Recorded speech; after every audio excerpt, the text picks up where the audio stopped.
Bonjour à tous et bienvenue pour ce tout premier épisode podcast qui sera intitulé Le temps d'un café. C'est le podcast que j'avais envie, ça fait longtemps que j'avais envie de faire un podcast, et donc là ça sera Le temps d'un café. On va aborder un sujet du trail ou de l'entraînement en course à pied, peu importe, on verra. Et j'avais envie de faire ce format audio pour pouvoir répondre à des interrogations, des réflexions que je pouvais avoir sur la pratique du trail, sur la pratique de la course à pied, par rapport à des sujets qu'on peut entendre un peu partout, c'est-à-dire que je vais prendre un sujet et je vais essayer d'y aller un petit peu à, je sais pas, de le prendre un peu à rebrousse-poil, essayer de confronter un peu aux contradictions qu'on peut avoir. C'est pour ça que, comme tu as pu le voir sur le titre de ce premier épisode, je vais essayer de m'attaquer au mythe du 75% d'FC Max, parce que c'est quelque chose qu'on entend un peu partout.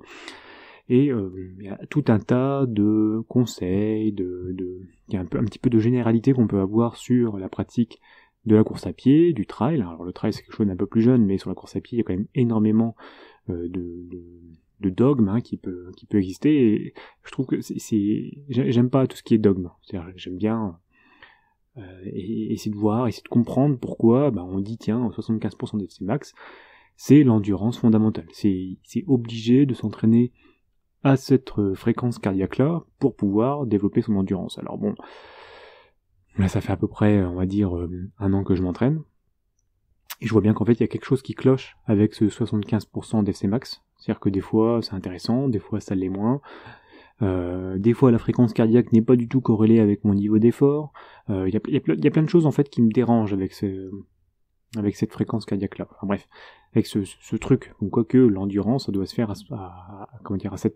cette fréquence cardiaque-là.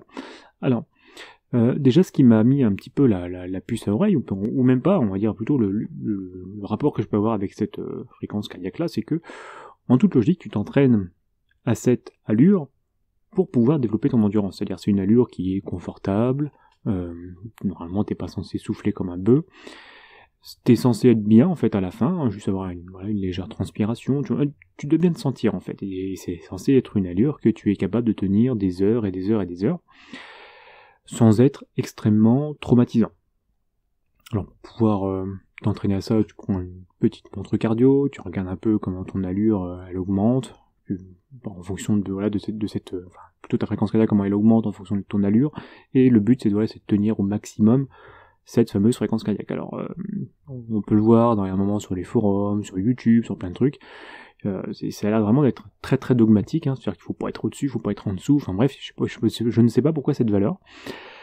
Et en fait, au fur et à mesure de ma pratique, j'ai bien vu que des fois, s'entraîner plus, un petit peu plus au-dessus, c'est intéressant. Des fois, s'entraîner un peu en dessous, c'est aussi intéressant.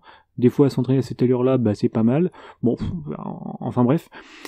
Pour moi, il y a un truc qui va pas. Et ça dépend aussi de fonction de ta forme. Alors, il y a tellement de facteurs différents qui vont faire que cette allure-là, ce fameux 75% d'FC max, je sais pas. Et puis derrière, je me suis aussi posé la question, c'est que j'ai l'impression que plus je progresse, plus mon allure augmente, et plus cette fréquence cardiaque-là, tu vois, si je commence mes débuts, on va dire en mars l'année dernière, 75% d'FC max, c'est à peu près 10 km/h.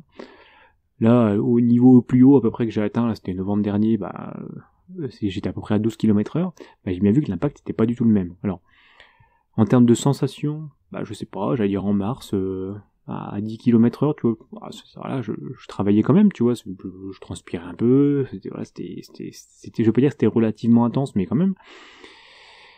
Et là, j'ai bien vu qu'à novembre, c'était quand même plutôt exigeant au niveau des jambes, je sais pas, c'était assez complexe en fait de courir à cette allure-là. J'ai bien vu qu'il y avait un truc qui allait pas. Alors que pourtant c'était censé être facile, c'est censé être l'allure facile pour faire ton endurance. Bon, il y a un truc qui me, ça me chagrine, il y a un truc qui va pas. Forcément, ça s'appelle le temps d'un café, tu vas m'entendre boire un peu mon café de temps en temps.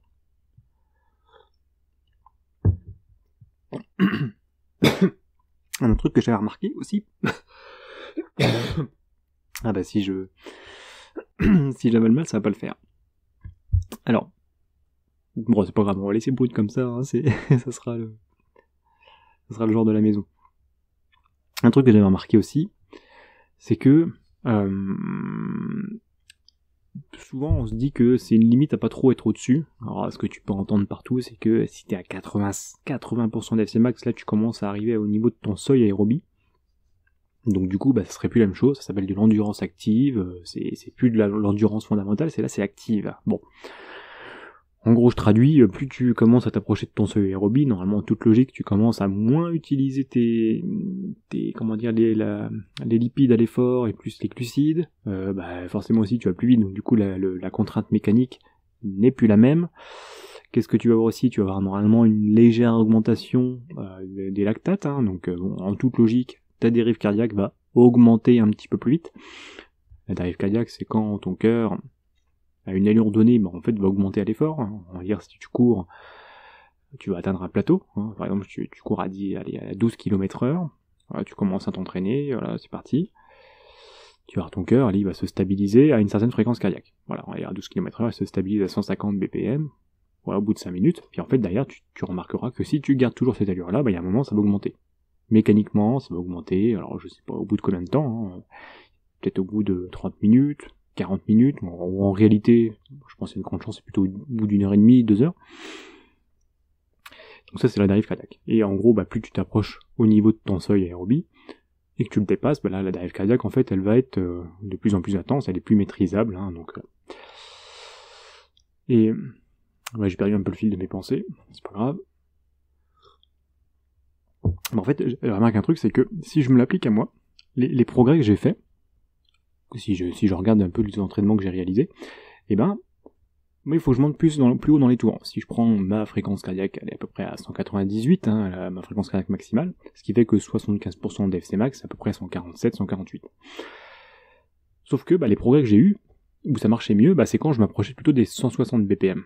Donc, et ça, bizarrement, moi, à 160 BPM, je suis toujours tranquille aussi, je souffle pas plus fort, j'ai toujours un contrôle respiratoire, il n'y a pas de problème. Je peux même monter plus haut, même à 170, ça va relativement bien aussi, il n'y a pas de problème particulier non plus. Je commence à avoir une légère oppression thoracique qui me fait signe que, ça commence à battre un petit peu fort, mais bon, tout se passe bien, quoi. Il y a, pareil, même au niveau de la dérive cardiaque, il n'y en a pas. Moi, c'est en train de me dire que, finalement, peut-être que mon seuil aérobie, il est haut. Il est élevé, malgré ma jeune pratique. Ce qui fait que 75% d'FC max, pour moi, c'est peut-être pas assez intense du tout. Et c'est-à-dire que si je veux avoir une certaine réponse à l'entraînement, si je fais 1 heure à cette allure-là, c'est peut-être pas assez intense. Peut-être qu'il faut que je monte plus haut. Et j'ai remarqué que plus je m'entraînais autour de ces 80% d'FC max pour moi, et là, bizarrement, je progressais beaucoup plus vite de séance en séance. Bon. Alors que, il y a un moment, je m'étais même dit, tiens, faut vraiment que je cours moins vite pour que j'essaie de travailler au maximum l'endurance, donc j'allais même à des 65% d'FC max, 70% maximum, parce que je me dis tiens c'est la zone 1, enfin bref, il y a plein de trucs qui sont écrits, et en fait je m'ennuie quoi, à cette allure-là, je suis même pas chaud, je transpire presque pas, c'est comme si je marchais, enfin même au niveau de la respiration, j'ai pas de problème particulier, j'ai même pas besoin j'ai pas besoin de reprendre mon souffle, quoi, tout va bien. Et c'est seulement dès que je commence à arriver, 75% d'FC max, là, ça y est, la respiration s'accélère très légèrement. Je peux parler tranquillement aussi, toujours. Mais si je fais une très très longue phrase, ça va être quand même un petit peu compliqué. Peut-être que je reprenne un petit peu mon souffle. Voilà. Et 80% d'FC max, pour moi, c'est pareil. 65, 75 ou 80, j'ai pas trop de différence particulière. Là, ça commence à s'accélérer légèrement, je te dis, autour des 170, ou là, donc après aux alentours des 85% d'FC max. Donc c'est trompeur. C'est-à-dire que cette allure-là, 75% d'FC max, ça peut être très utile pour un débutant. Je pense. Je pense que c'est une valeur qui est plutôt fiable quand tu commences. C'est ni trop faible, ni trop élevé. Donc plutôt bien. Mais par contre, au fur et à mesure que tu progresses et que ton seuil aérobie en toute logique va augmenter aussi, il va y avoir un problème. Ça va peut-être plus être assez intense. Peut-être qu'il va falloir que tu augmentes parce que derrière, là, c'est plus assez fort, quoi. Il y a un moment, si tu veux continuer à avoir des réponses à l'entraînement, soit tu vas augmenter très fortement ton volume d'entraînement, c'est-à-dire que si tu t'entraînais 1 heure, ça allait, puis après derrière, tu vas passer à 1h30 ou 2 heures pour que tu puisses avoir la même réponse à l'entraînement. Ou alors, tu fais 1 heure, mais tu montes un peu plus haut dans les tours. Ça va dépendre de ce que tu vas vouloir. Bon. Et pour moi, il y a un truc qui il y a un truc qui va pas, c'est que, tu vois, au fur et à mesure, plus je me rends compte que l'entraînement évolue ou autre, plus je me rends compte que ouais, tous ces petits trucs-là, tous ces dogmes, en fait, c'est sûrement à peu près vrai quand tu débutes, c'est sûrement à peu près vrai aussi quand t'as un niveau qui commence à être à peu près potable, mais c'est de moins en moins vrai quand tu commences à avoir un niveau qui commence à être plutôt sympathique. Donc bon, après derrière c'est difficile de dire où se situe le niveau, mais bon. Et pareil au niveau de tes... je pense que un des moyens assez fiables, c'est les seuils. Après personne ne sait vraiment où sont ces seuils. Je te renvoie une vidéo que j'avais faite où je cherchais mon seuil aérobie, je m'étais complètement trompé, je pense, et de loin. Même le seuil anaérobie, je pense que je l'ai sous-estimé. Donc bon, tout ça c'est extrêmement complexe, mais pas tant que ça. C'est-à-dire que pour bien s'entraîner, à mon avis, le meilleur moyen à faire, c'est, tu vois, tu pratiques, tu regardes tes sensations au niveau de ton effort, le cardio, c'est-à-dire que tu le mets un peu de côté, quoi. Tu peux voir poursuivre plus ou moins ton évolution, ça peut être intéressant, mais tu vois, imaginons, tu sais courir, allez, à ton 75% d'FC max, allez, on va dire même 80, je sais pas, allez, même pas, on va dire, allez, pour 160 BPM, tu cours à 13 km/h, 14 km/h, bon voilà, tu peux le courir 1 heure. Même pas, tiens, je vais prendre mon semi-marathon, tu vois, que j'ai fait il y a pas hyper longtemps, on va dire, voilà, j'étais à peu près à 180 BPM, pour 1h22. Bon. Ça va être quoi la différence ? Qu'est-ce qui va mesurer le progrès, en fait ? Si j'arrive à le faire en 1h15, je sais pas, et puis je suis à 188 BPM, au lieu de 180, est-ce que c'est un progrès ou pas ? C'est la question. Alors qu'en fait, en réalité, j'arrive juste, peut-être qu'en fait, d'ailleurs, je continue encore à courir à 180 BPM pour les 1h22, quoi, en gros. Et par contre, je sais aller beaucoup plus vite, c'est-à-dire que mon cœur tient plus longtemps à des fréquences cardiaques plus élevées. Bon. Ce qui veut dire que, qu'est-ce qui mesure vraiment le progrès ? Est-ce que c'est une diminution de ta fréquence cardiaque à l'effort, ou c'est ta capacité à tenir plus longtemps à des fréquences cardiaques élevées ? Bon, moi j'ai l'impression que, de plus en plus, c'est plutôt le deuxième. Alors certes, des fois tu vas avoir une baisse de ta fréquence cardiaque à l'effort, c'est vrai, moi je l'ai bien constaté, on voit même au niveau de la FC max, c'est que tu l'atteins de moins en moins. Tu vois, dans les cycles d'entraînement, j'atteignais une sorte de plateau à 186, 187, 188, et là sur les derniers entraînements que je suis en train de faire, voilà, je monte à 197, quoi. Bon. Ça montre bien que, mine de rien, t'as une baisse tranquille à l'effort, mais qui est, c'est relatif en fait en fonction de où tu es au niveau de ton plan d'entraînement. Ça veut pas forcément dire que tu progresses. Donc ça, pour moi, faut faire vachement gaffe à ça, parce que je pense que le meilleur indicateur, le plus fiable, c'est toujours ta capacité à savoir performer. Après derrière, ton semi-marathon, tu le fais à 90% d'FC max ou 95% d'FC max.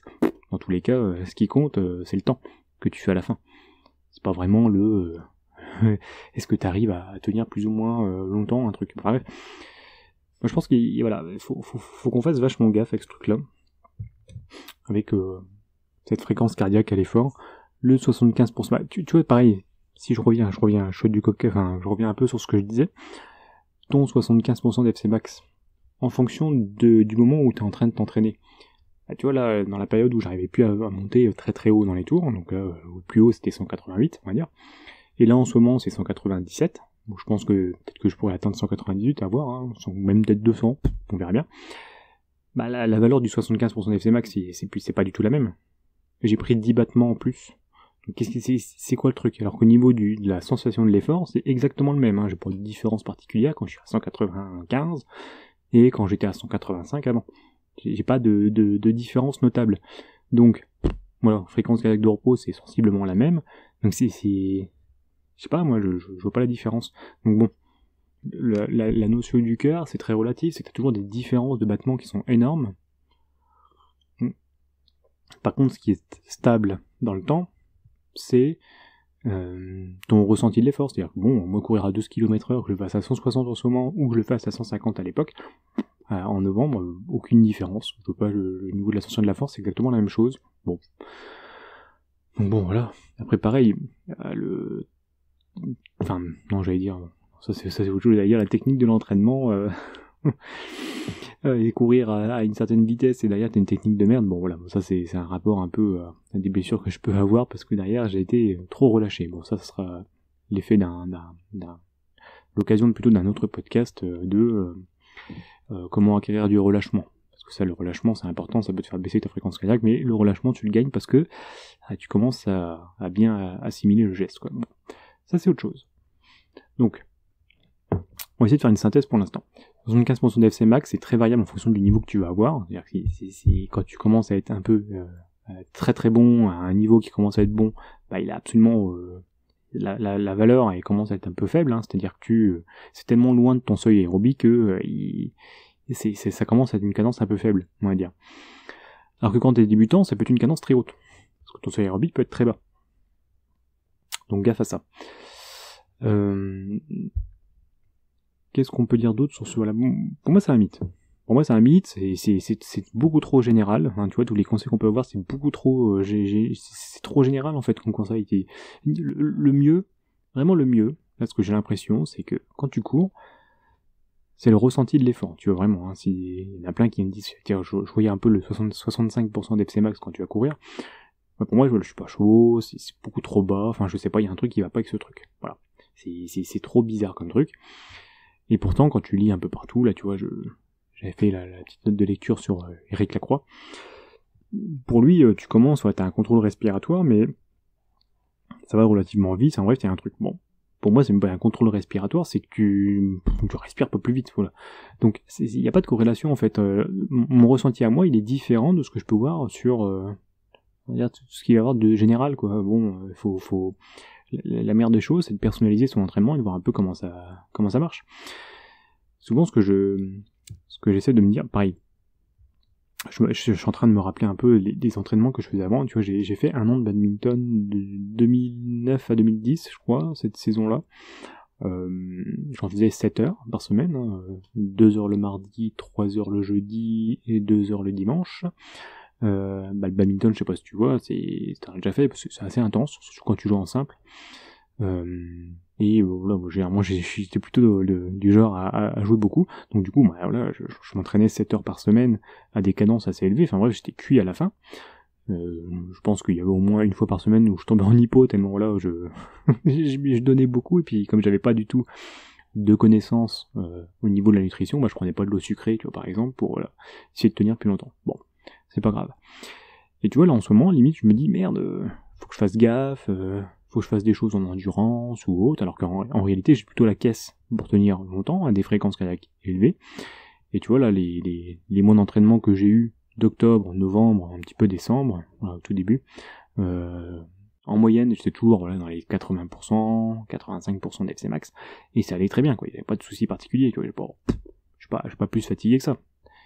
Et je me dis qu'à l'époque, je m'entraînais encore beaucoup plus. Avec des fréquences cardiaques plus hautes, hein, mais un truc où ça part vraiment très très haut. Donc bon, je pense que t'as des profils physiologiques de personnes, tu vois. Bon, j'étais pas spécialement sportif avant mes 18 ans, on va dire. Hein. Bon, je faisais même pratiquement rien. Je faisais rien d'ailleurs, hein, quand j'y pense. Hein. Je faisais pas de sport tout court. Tu vois, mon profil, c'est que j'apprécie plutôt de monter dans les tours. J'avais posté une étude d'ailleurs sur une de mes vidéos qui était que t'avais des gens qui répondaient mieux aux entraînements intenses, et t'avais des gens qui répondaient mieux aux entraînements de volume, et tout ça c'était peut-être lié justement à un profil cardiaque, et ce qu'ils avaient vu, c'était que ceux qui avaient une variabilité de fréquence cardiaque assez élevée, plus dans le sens où, en fait, la variabilité de fréquence cardiaque, c'est difficile de normer les gens, hein, c'est-à-dire que chacun a une valeur qui va être propre à soi, hein, tu vois, c'est comme la FC max, chacun c'est propre à soi. On va dire c'est pas 200 pour tout le monde, hein. Il y en a, ils vont pas monter à plus haut de 150, et les autres ils vont pouvoir monter à 210, 220, enfin bref, c'est propre à soi. Et donc du coup, dans les valeurs qu'on peut avoir sur la variabilité de fréquence cardiaque, c'est-à-dire le RSD, je me souviens plus, hein, le RSSD, le SDNN, enfin bref, toutes ces valeurs-là, tous ceux qui avaient des valeurs plus élevées là-dessus, hein, par rapport aux autres en moyenne, ils avaient tendance à mieux répondre sur les entraînements intenses, donc c'est-à-dire que tu montes très haut dans les tours, par rapport à ceux qui, eux, ne montent pas haut, eux, ils vont plutôt avoir tendance à devoir faire du volume.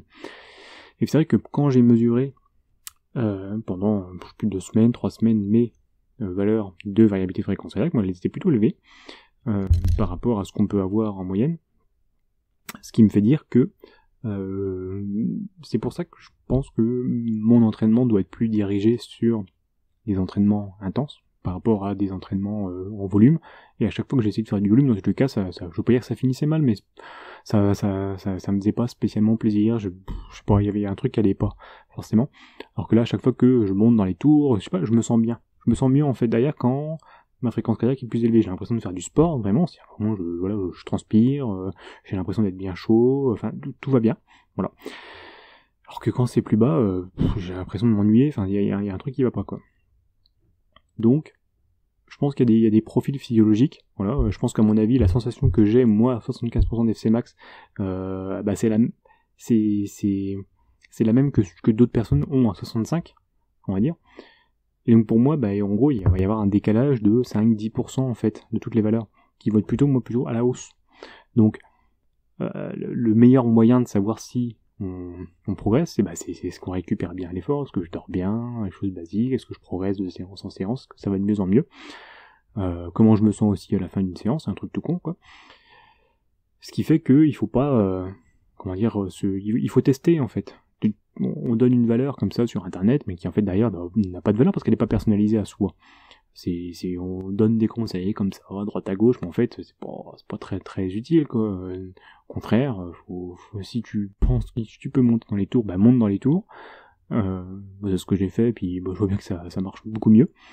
Voilà. Je ferais même d'ailleurs un truc sur la lipolyse, la glucolyse, enfin tout ça c'est pareil, hein, je pense qu'on a un fantasme aussi de devoir brûler à tout prix de la graisse, alors qu'en réalité je pense que t'as beaucoup de personnes qui savent mieux extirper l'énergie des glucides que des lipides, tu vois. On pourra faire énormément de tests, j'ai l'impression que je suis plutôt au profil très glucide, je me suis toujours senti mieux, mais vraiment beaucoup mieux quand je mangeais beaucoup de glucides, alors que dès que je commence à manger trop de lipides, c'est un peu la merde. Alors qu'il y en a d'autres, c'est l'inverse, hein. Ceux qui témoignent, qui disent qu'ils se sentent beaucoup mieux depuis qu'ils mangent beaucoup de glucides par rapport aux glucides, c'est tout, c'est un profil métabolique qui est différent. Je suis pas sûr qu'il y en ait un qui est meilleur qu'un autre, hein. Voilà. Donc tout est question de personnalisation, donc pour moi il faut faire vachement gaffe avec ces mythes là, ces dogmes là, qu'on peut voir un peu à droite à gauche. Le maître mot c'est personnalisation. Donc tu testes, tu verras bien ce qui se passe. Si pour toi 75% d'FC max, si on reprend ce truc là, tu te sens bien, à la fin tu te sens bien, tu sens quand même que tu fais du sport, enfin voilà, hein, si tu fais une sortie longue de 2 heures, 2 heures et demie, puis tu t'es à ce niveau-là de fréquence cardiaque, puis tu te sens, tu sens que t'as fait du sport, mais tu vois, c'était tendu quand même, mine de rien, reste comme ça. Moi personnellement, j'ai pas l'impression d'avoir fait du sport, quoi, c'est trop faible. Ça, j'aime pas du tout. Bon. Tu peux aussi avoir des profils, t'as certes les profils physiologiques, je pense aussi t'as des profils peut-être aussi plus psychologiques, hein, tu vois. Moi j'aime bien quand ça monte dans les tours, c'est tout, hein. Après c'est mon plaisir passe par là. Le meilleur moyen de tenir longtemps sur une pratique, parce que les meilleurs c'est ceux qui durent longtemps, hein, c'est surtout ça, hein. C'est ceux qui, en réalité, si tu veux devenir très très bon en course à pied, c'est pas de trouver le meilleur entraînement magique ou je sais pas quoi, de tout bien caler à droite à gauche. Non, en réalité, c'est de tenir le plus longtemps possible à s'entraîner. C'est-à-dire, faut pas se blesser. C'est ceux qui s'entraînent le plus longtemps. C'est les meilleurs, ils s'entraînent 10 ans, quoi, on va dire, un truc tout con. Tu t'es pas blessé, tu t'entraînes quand même suffisamment. Voilà, et régulièrement. Voilà, c'est ça, en fait, d'ailleurs, qui va faire que tu vas être le meilleur, quoi. Enfin, tu vas être un meilleur soi. Et tu feras partie des gens les plus performants au niveau français, si on se prend au niveau France, c'est juste parce que tu auras tenu longtemps. Et surtout, tu te blesses pas.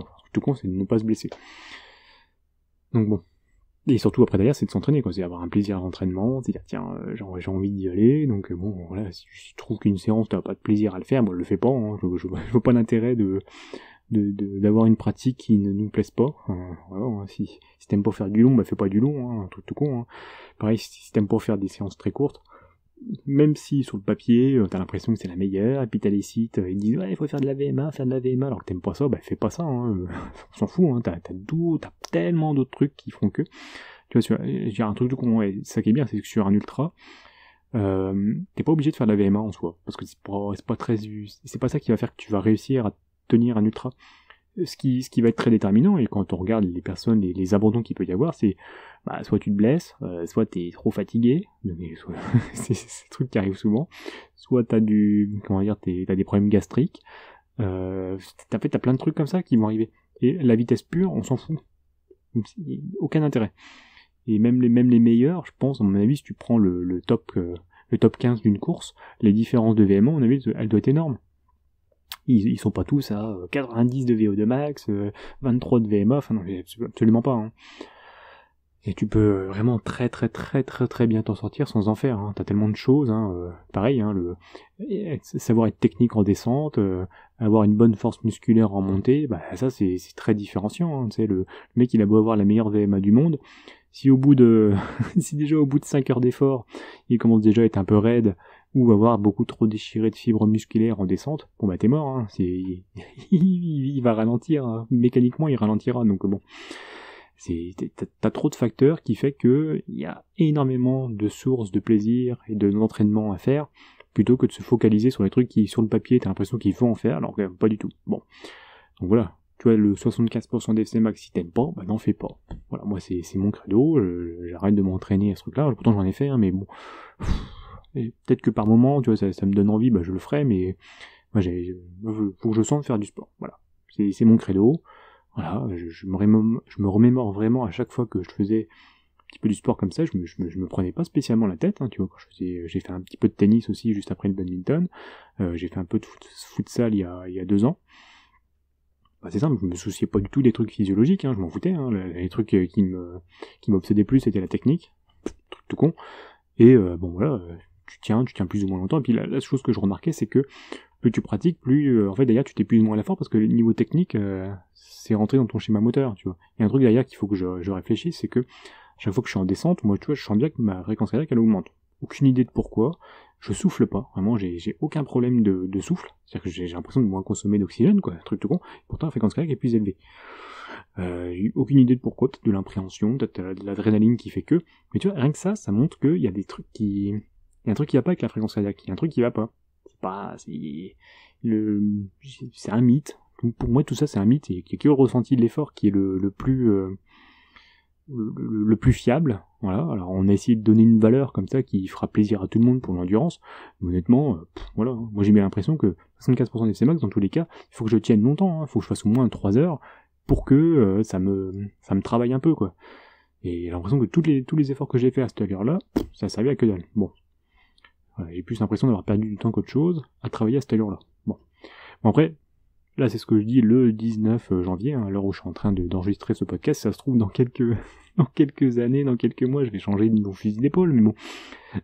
Là pour l'instant, après presque une année d'entraînement, j'ai l'impression que voilà, c'est ça, c'est mon ressenti. Bon, on verra bien dans 1 an avec les autres progrès, peut-être que je vais avoir évolué sur la question. Mais bon, là, à l'heure actuelle, je trouve que c'est un mythe. Voilà. Et que c'est pas fiable pour tout le monde. Peut-être que 50% des coureurs vont s'y retrouver, mais quid des 50% autres? Voilà, ils vont s'entêter à faire des entraînements peut-être qui leur plaisent pas. Hein. Tu le vois des fois sur des forums, sur des commentaires qu'on peut voir sur YouTube, plein de personnes disent ah, ça me fait chier, j'aime pas ces entraînements-là, je traîne, j'ai l'impression de pas transpirer. Enfin, t'as plein de gens qui disent ça, mais pourquoi se forcer à faire des entraînements qui honnêtement ne donnent pas spécialement de plaisir? Enfin, il y a aucune utilité, quoi. Je sais pas, entraîne-toi plus fort, hein. Qu'est-ce que je te dise? Qu'est-ce que tu te fais chier à courir aussi lentement, quoi.